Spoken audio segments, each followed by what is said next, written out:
Hey everyone, how's it going? My name is Jay and welcome to the channel.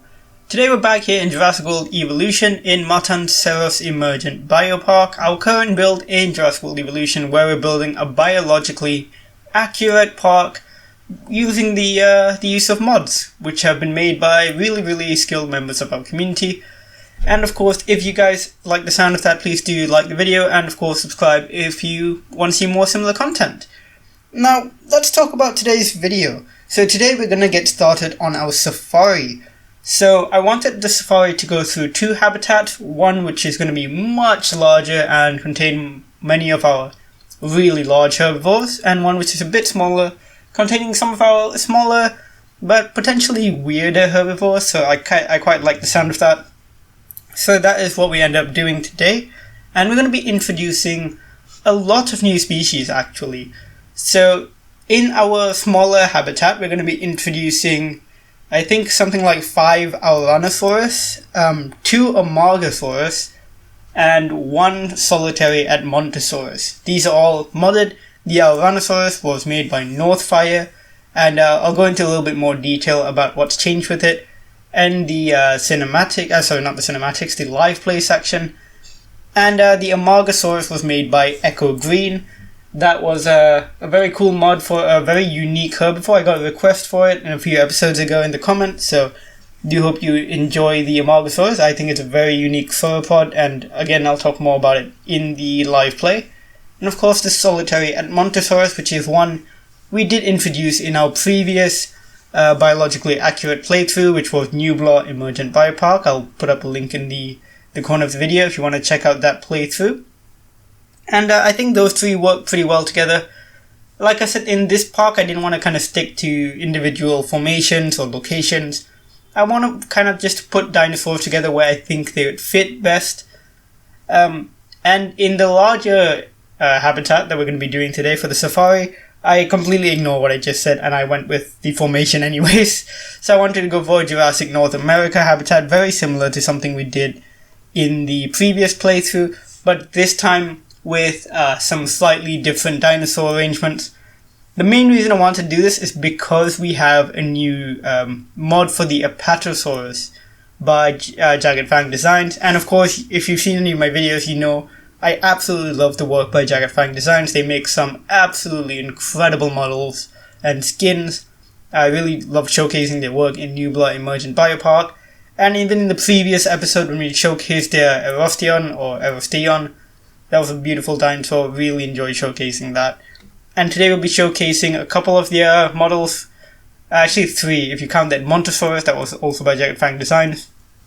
But in this big habitat, we are going to be showcasing the new Apatosaurus, the Camarasaurus, and I think that's it for this one. But yeah, absolutely lovely Apatosaurus.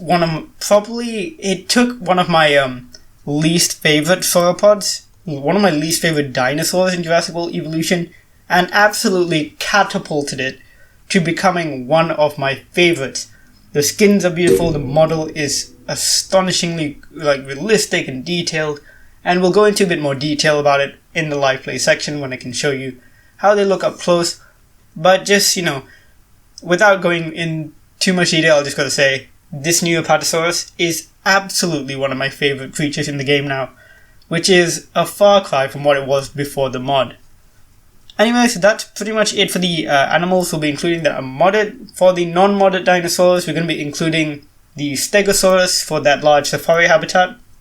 I'm not the biggest fan of the Stegosaurus in-game, just because it is a bit it's not super accurate to what it would have been in real life, but it is decent enough that I feel okay incorporating it.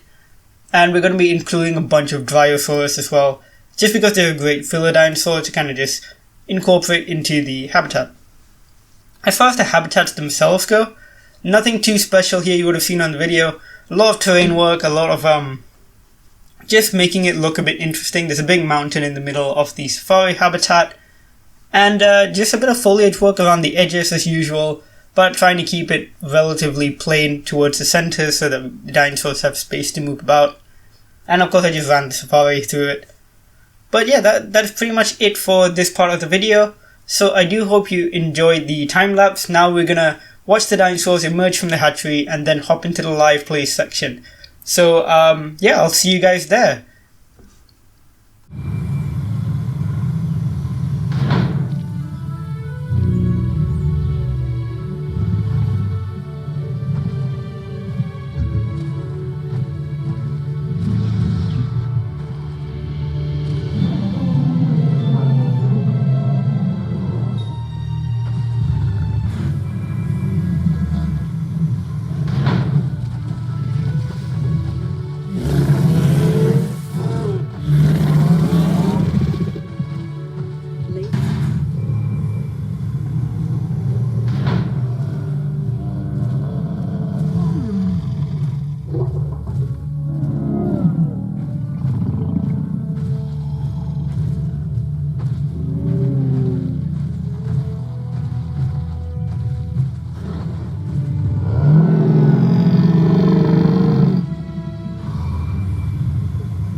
Alright everyone, here we are in the game itself, and as you can see we've got our 2 safari habitats all nice and done. The terrain mod I think really adds so much to this park. It just feels a lot more, I don't know, just realistic basically. I really love the arid feel of it. It doesn't feel like too dry, but at the same time it doesn't feel like completely soaked, if that makes any sense at all. But yeah, I'm really loving the just the whole look of the park at the moment. Of course, we have not an awful lot of space left. We have this really large area here, probably suited for another 2 or 3 habitats. One is going to be up here for our large carnivore, and another one down here for medium carnivore. Feel free to take a guess as to what those might be. Here I did a little bit of a visitor plaza. As you can see, it's super busy. The whole park is really busy actually, loads of people. But yeah, it was nice making this little plaza here, and of course people can enter the safari tour here. And this is the first habitat. We're not going to take the safari tour today. We'll do that on the final video when we do a tour of the whole park, but you know, today we'll just go through the habitats up close and have a look at the animals. So this is our Matanceros. It's a solitary Matanceros. This is something I used to love doing in my campaign park builds, is to just include a lone Matanceros in a lot of the habitats. I think they just look really cool as a solitary animal as well as in herds, so I think that's pretty nice. Again, this is a model we've talked about before in our previous park build, New Emergent Biopark, and it is really, really lovely. I really absolutely love this at Matanceros, again by Jagged Fang Designs. I just really like it. It's a very unique looking animal, especially with those really skinny forelimbs, and I think they just look pretty cool. Anyways, other than that, in this habitat, first off, let's talk about the Tyrannosaurus, which has been updated by the user Northfire. The changes here are not like as massive as some of the other animals. This is just to make it look a bit more weathered, because the original Tyrannosaurus in the game looks very smooth, like weirdly smooth basically. And this model and skin change has really updated the animal to look a lot more kind of like a real life large herbivore, for example like a rhino, where they have this rougher skin texture, you know, this lovely wetness around the eyes, and just overall makes it look a lot more like a real animal that kind of exists in a bit more of a, you know, tougher environment. And this applies to all the skins, even the more, you know, brighter skins like this wetland variety, which I quite like the look of. I think this is a really beautiful looking animal, and the weathered kind of rougher appearance I think really helps sell the fact that these are, you know, pretty large animals that are, you know, take a bit of damage from time to time. So I think they look really, really good, and I love how thick their tails are. They've got these lovely chunky tails, and just makes them look so cute. Okay, so aside from the Tyrannosaurus, the other dinosaur we have in here is of course the Amargasaurus. These are remodels of the Nigersaurus, so the pretty small herbivores.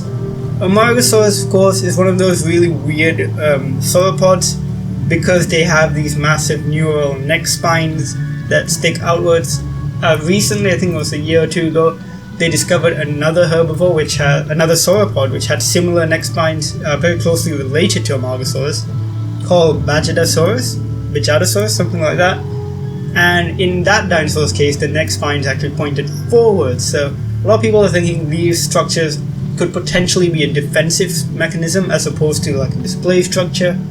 But of course, in this model, they gave it like a frill that kind of covers up the neural spines, and that kind of implies more of a display structure. I think in real life right now, the consensus is it probably didn't have a frill, but again, we don't know that much about these types of dinosaurs yet. And they could very well have had a frill, if you know. Anyways, now we're finished with this initial habitat. Let's go into the big one. There's a lot to talk about in this one. We have quite a few different dinosaur species. So let's start off with the star of the show, actually, the Apatosaurus. Now, I cannot say enough good things about the Gigantfang Designs Apatosaurus. This is a stunning creature. First off, the model is spectacularly well detailed. Just the new head shape, the new body shape, the thicker neck with these these osteoderms, or you know, scutes on the side of the neck, are individually modeled onto the body. They're not just part of the skin texture, so that just adds another, you know, level of detail. It's just a beautiful animal, and the skin is astounding. Just looking at the head, you know, with these gorgeous eye marks and the spotted design that goes right down the body with the gradient from the light to the dark skin, and then the long tail with a slightly different color. It is just a spectacular animal. One of Gigantfang Designs is one of their best models and best skins, I would have to say. Absolutely astounding work. Really does so much to increase the value of an Apatosaurus in the game, because honestly, they're not the best dinosaur in the base game. They just don't look that good. But now, they're spectacular. Moving on, let's talk about the Camarasaurus. I won't talk about them too much just because we have spoken about them a lot in our previous park build. Once again, the link will be in the corner of the video. And yeah, it's just really beautiful. Again, very, very nice animals. I think I only put in 2 of them in here. And they make for a good matchup, these two sauropod species, I think. Also, just to note, the Apatosaurus does come in various skins, and I'm using this different variety as kind of a female skin, with the male skin being the bright green one. Of course, you can see our little twerp down here, which is kind of getting blocked by one of the Apatosauruses in the way of the root. So I think that's pretty cool. Also gives you great sense of scale here, so that's pretty cool. Anyways, that's pretty much it for the modern dinosaurs. Quick look at some of the other species we have in here. We got a bunch of Stegosauruses. These are the skins from the Return to Jurassic Park DLC, which we got in December. And it's they pretty much up the value of the Stegosaurus slightly. I don't like the Jurassic World skins. The Jurassic Park skins are pretty decent though, I quite like them. So, you know, we have a small herd of Stegosaurus here. These guys are not actually from Jurassic North America, but I think they're pretty cool. So we actually have a pair of Chungkingosaurus here. They are from Jurassic China, but they're quite lovely small stegosaurs, and I thought, you know, putting in a pair of them here would be quite nice. There might be a third one here, I can't remember, but yeah, there's a few of them. But out of all of them, the most proliferant or the most common dinosaur here is of course the Dryosaurus. Great filler dinosaur, absolutely adorable, and we have like 20 of them in here. So they just kind of scattered all about. They just add a lot of life to the park. and this habitat, because of course a lot of these bigger animals are very, very slow moving, and having the small dinosaurs kind of run in between them and run under their feet and all that, I think just looks really nice. And of course, I'm very happy with the habitat as well. I love this big central tree on top of the mountain. I think that looks so cool. I like the lack of foliage and of course the more drier, rocky and sandy look. Overall, just very happy with it. But yeah, that is it for today. I do hope you've enjoyed today's video. We'll have probably another 2 videos. One next video is probably us adding in our carnivore species, and then we'll have a final video just going on a tour of the whole park. So yeah, I do hope you guys have enjoyed it. As usual, please do feel free to like the video if you did like the video, and of course do subscribe for more similar content. So yeah, as always, thanks for watching, and I'll see you guys in the next one. Bye.